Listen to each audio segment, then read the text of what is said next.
Yeah, Dylan, with you playing multiple positions, I'm just curious. Obviously, it's something that started midway through the season or during camp. I'm wondering if you've seen an increase in maybe busted assignments, or if you've managed to go through the transition of playing both without those, and if so, what's been the key to learning both spots? I say I'm gonna be honest. I have like busted some things at practice, you know, 'cause it's kind of a lot to handle learning like both positions. But at the end of the week, I get the plays down by studying it, doing my free time. I'm with the coaches or whatever. So yeah.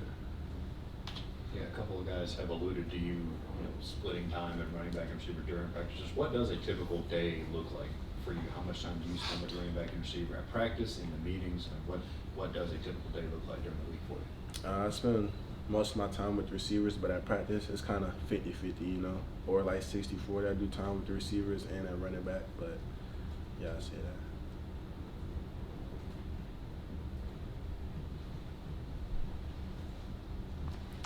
Dylan, you guys got Ladd back last week. Just how big do you feel like that was to have him back out there, and how do you feel like he did in his first game back?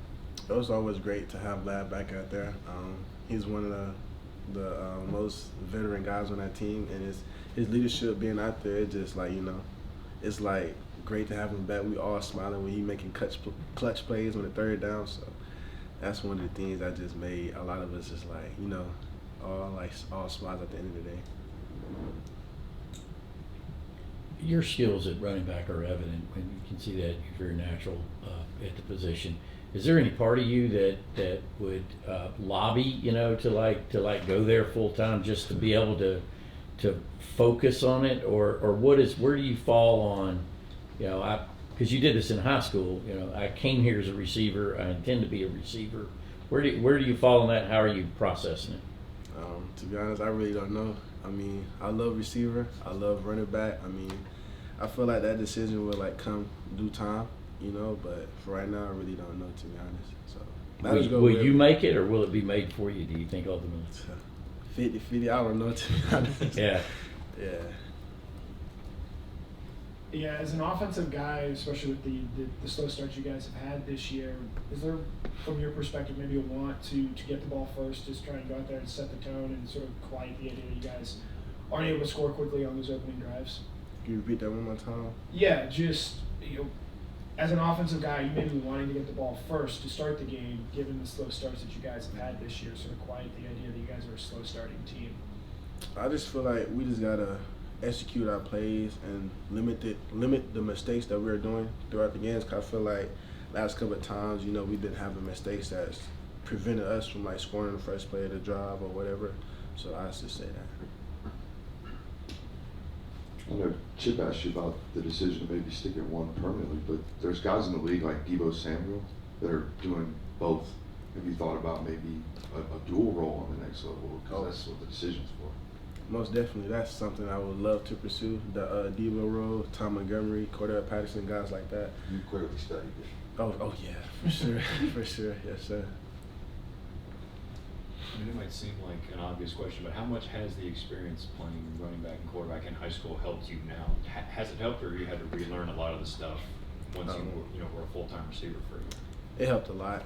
I don't know how the role would be if I did do that in high school, but since that, it gives me a lot of confidence in playing that position now.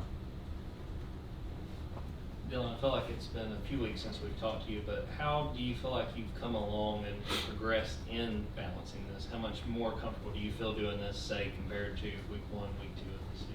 I feel like as I do the role a lot more, my confidence just get higher and higher every time, especially with them helping me every day at practice, make sure I know the plays. And as I keep doing the plays, you know, I just get more confident because I know it like quickly. So.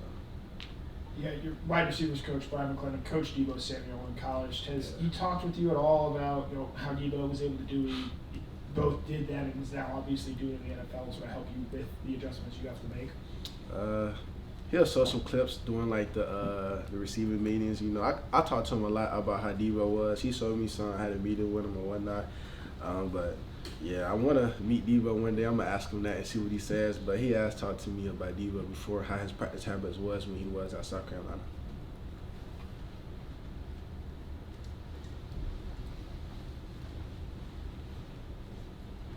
Dillon, what stands out to you about this secondary you guys are about to go up against? What do you feel like are the strengths that you guys are going to see on Saturday?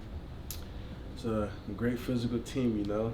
That team, they're 5-0 for a reason, you know. I feel like their defense is they're something, you know. That's something that you got to take serious on the next level. So, yeah.